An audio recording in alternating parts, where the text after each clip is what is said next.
ഇത് വന്നിട്ട് ഒരു പ്രീമിയം കോട്ടൺ മെറ്റീരിയലാണ്. ഒരു ബ്ലാക്കിൽ ഇതുപോലെ ഗ്രീനും ഒരു ലൈറ്റ് ക്രീമും കൂടെ ഷെയ്ഡിൽ ഇതുപോലെ കലങ്കാരി പ്രിൻ്റാണ് വന്നിട്ടുള്ളത്. യോക്കിൽ ഇതുപോലെ ഒരു പീസ് അറ്റാച്ച് ചെയ്തിട്ട് അതിൽ ആപ്ലിക് വർക്കൊക്കെ കൊടുത്തിട്ടുണ്ട്. ഇതുപോലെയാണ് യോക്കിലെ വർക്ക് കൊടുത്തിട്ടുള്ളത്. ഇതുപോലെ നല്ല ഭംഗിയുള്ള ആപ്ലിക് വർക്കൊക്കെ കൊടുത്തിട്ട് ഹൈലൈറ്റ് ചെയ്തിട്ട്. ഈ മെറ്റീരിയൽ അത്യാവശ്യം കട്ടിയുള്ള മെറ്റീരിയൽ. നമുക്ക് ലൈനിങ് വേണ്ടാന്നുള്ളവർക്ക് ലൈനിങ് ഇല്ലാണ്ടും യൂസ് ചെയ്യാം. പക്ഷേ ലൈനിങ് യൂസ് ചെയ്ത് നമുക്ക് കുറച്ച് നാളുകൾ കൂടുതലായിട്ട് ലാസ്റ്റ് ചെയ്യും. ദുപ്പട്ട ഇതുപോലെ സോഫ്റ്റ് ആയിട്ടുള്ള സെമി സിൽക്ക്, ലൈറ്റ് വെയിറ്റ് ആയിട്ടുള്ള സെമി സിൽക്കാണ്.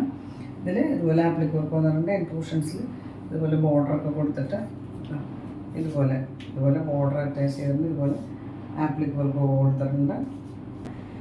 ഇതിൻ്റെ ഷെയ്ഡ് വന്നിട്ട് ഒരു മെറൂണും ഒരു ക്രീമും ഒരു ഗ്രേ മിക്സ് ആയിട്ടുള്ള ബ്ലൂ കൂടെ കോമ്പിനേഷനിൽ ഇതുപോലെ കലങ്കാരി പാറ്റേണിലുള്ള പ്രിൻ്റ് വന്നിട്ടുണ്ട്. യോക്കിൽ ഇതുപോലെ ആപ്ലിക് വർക്ക് കൊടുത്തിട്ട് ദുപ്പട്ടയിൽ ഇതുപോലെ ഫ്ലോറൽ പാറ്റേണിൽ ആപ്ലിക് വർക്ക് വന്നിട്ടുണ്ട്.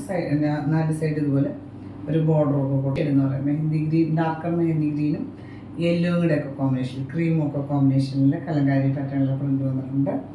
യോക്കിൽ ഇതുപോലെ ആപ്ലിക് വർക്കൊക്കെ കൊടുത്തിട്ട് ഹൈലൈറ്റ് ചെയ്തിട്ട് ദുപ്പട്ട ഇതുപോലെ സോഫ്റ്റ് ആയിട്ടുള്ള സെമി സിൽക്കാണ്, ലൈറ്റ് വെയിറ്റ് ആയിട്ടുള്ള സെമി സിൽക്കിൽ ഓൾ ഓവർ ഇതുപോലെ സ്കാറ്റേർഡ് ആയിട്ട് ആപ്ലിക് വർക്കൊക്കെ കൊടുത്തിട്ടുണ്ട്. ബോട്ടം ഇതുപോലെ കോട്ടൺ മെറ്റീരിയലാണ്. പ്രൈസ് വന്നിട്ട് 1495 ആണ്. 1495 ആണ് പ്രൈസ്.